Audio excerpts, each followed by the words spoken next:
Menggunakan material berbasis karbon. Tujuan penelitiannya yang ada 4 poin di sini. Yang pertama, menghasilkan material hidrofilabis ganda dan modifikasi melalui metode interkalasi dan impregnasi yang memiliki luas permukaan yang besar dan jarak interlayer yang tinggi. Yang kedua, menghasilkan material hidrofilabis ganda yang efektif digunakan sebagai absorben zat logam maupun ion logam.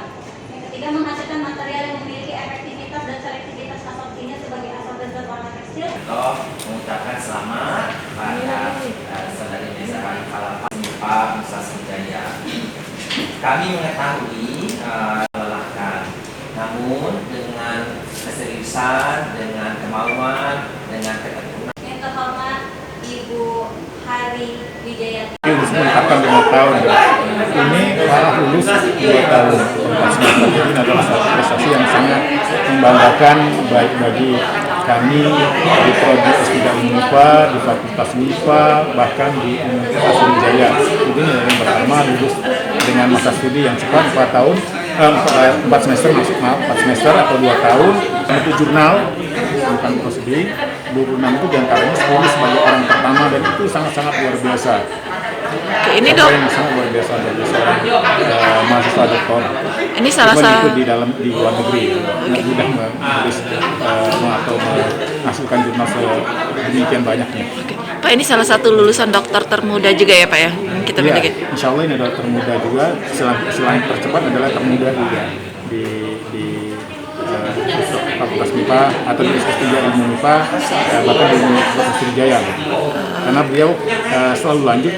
Jadi kalau misalnya kita kan sekarang ini kan kita banyak orang buang sampah di tempat, apalagi kan kalau misalnya di sungai-sungai itu kebanyakan ada apa ya, apalagi di daerah Tuan Kentang itu kan ada yang sumber jemputan itu kan, itu airnya itu tuh dibuang langsung ke perairan Kak. Nah itulah yang mengangkat awal mula yang mengangkat masalah saya itu menciptakan adsorben yang unggul untuk absorpsi itu. Jadi harapannya sih kedepannya saya bisa berkontribusi untuk pemerintah kesehatan juga. Jadi kan kita selaku tenaga pendidik dan selaku juga dokter ilmu MIPA juga kan bergerak di bidang sains. Jadi harapannya material yang saya gunakan itu dapat diimplementasikan ke lingkungan. Dari sejak kapan? Oh, dari sejak awal saya baru di S3 Mbak. Itu awalnya saya dari S1 itu sudah bergerak di material. Jadi runut-runutannya itu ke permasalahan limbah sampai hingga ke sekarang dokter saya itu lebih untuk implementasi ke limbah. Kita sebenarnya alhamdulillah saya dapat support yang baik. Yang utama itu support kalau untuk pembelajaran semuanya bisa sambil ongoing gitu. Jadi sambil kuliah kita juga sambil belajar, sambil menemukan hal yang baru. Ya kiat khususnya itu yang pertama itu pasti doa orang tua ya Kak ya.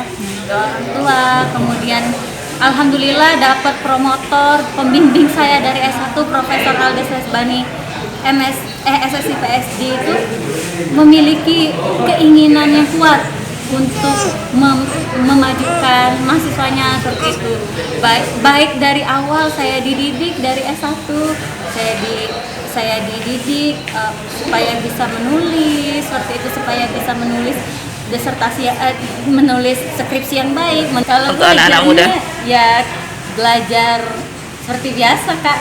Misalnya ada, apalagi sekarang kan udah mudah nih internet semuanya kan. Jadi kita bisa searching, misalnya kita pengen tahu nih tentang bagaimana sih cara orang belajar dengan efektif. Misalnya katakan dalam menulis jurnal kan perlu bahasa Inggris misalnya seperti itu. Saya jujur saya tidak terlalu mahir kalau misalnya mau langsung ngomong direct bahasa Inggris, tapi karena saya sering lihat YouTube, terus saya belajar bagaimana orang menuliskan jurnal-jurnal, seperti saya sering membaca artikel-artikel dari Elsevier, coba untuk menulis gitu Kak. Apalagi sekarang kan udah banyak juga aplikasi seperti Grammarly dan ada proofreadingnya seperti itu yang dapat membantu kita untuk agar bahasa Inggrisnya itu lebih saintifik seperti itu. Banyak belajar dari YouTube juga. Iya. Ini mungkin ada target lagi setelah lulus S3 ini? Ya, target lulus setelah S3 ya semoga aja saya dapat itu ya, tetap mengajar, tetap bisa mengajar, kemudian bisa membagikan ilmu saya, sedikit ilmu saya, dan mengimplementasikan ilmu saya ke bagian lingkungan yang seperti saya bilang tadi. Izinkan untuk guru besar, saya akan berjuang mungkin dengan bantuan Prof. Aldas tadi untuk mencapai guru besar dan usia muda. Sekarang usia saya 26 tahun 1 bulan Kak. Jadi dengan masa studi 4 semester alias 2 tahun dengan IPK 4,00. Oke. Neza sekarang kesibukannya apa? Sekarang kesibukannya ngajar Kak, masih Di? ngajar-ngajar di beberapa instansi di Palembang. Terus saya juga aktif di riset Prof. Aldes, jadi pusat riset material anorganik. Jangan lupa subscribe, share, komen, dan like ya.